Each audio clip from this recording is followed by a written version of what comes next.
Hi, I'm Tessa Lone, and today I'll be doing a book talk on The Overstory, a 2018 novel by Richard Powers. The Overstory tells the tale of trees, their personalities, their beauty, the threats they've weathered and still face today. Through the lens of 9 distinct characters, the book covers themes of environmental activism, the interdependent ecosystem of forests, and, most prominently, the effect of humans on the environment. These characters, Nicholas, Mimi, Adam, Ray, Dorothy, Douglas, Neely, Patricia, and Olivia, and their intertwining stories are the heart of the book. While the story is fictional, it depicts many real events from the past 100 years, from the chestnut blight of the early 20th century to the timber wars of the 1990s. Spanning decades, these characters grow and change with the times.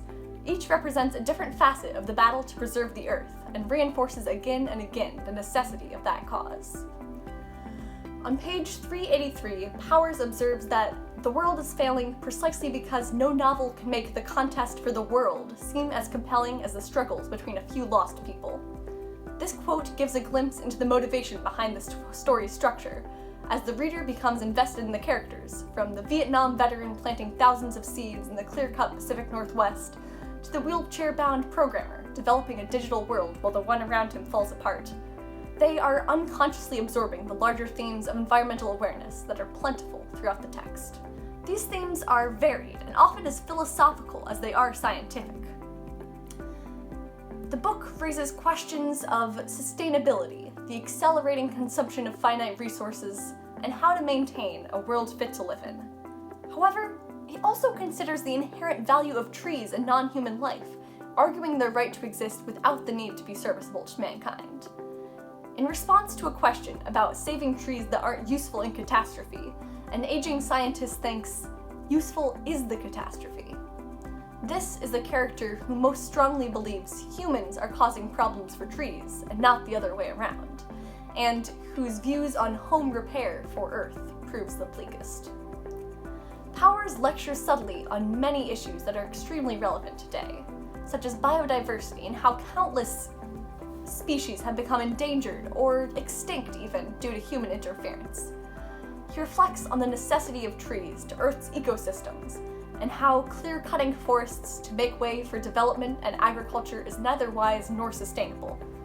The story touches on climate change as well, making references to record-high temperatures and how trees are a device, which are very necessary and which steadily sequester carbon, enrich the soil, cool the ground, and scrub the air.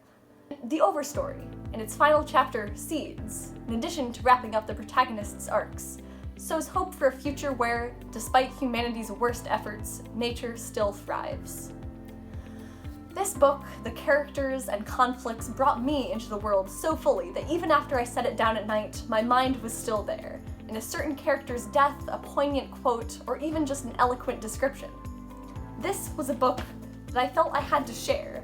I actually read passages out loud to my family, specifically a section towards the end, where a character made a salient point for preserving the Earth to be seen as self-defense against imminent harm, protected under the law, because they say in this case, the law must judge imminent by the speed of trees. Throughout, Powers manages to elevate pure humanity in the same breath as he tears it from its pedestal. He compels the reader to care about the trivial lives of the characters, building up their histories from scratch, and leading you to empathize with even those most unlike yourself. But just as compellingly, he acknowledges the brevity of humanity in the vast scope of time, and questions the right of mankind to make this story solely about itself.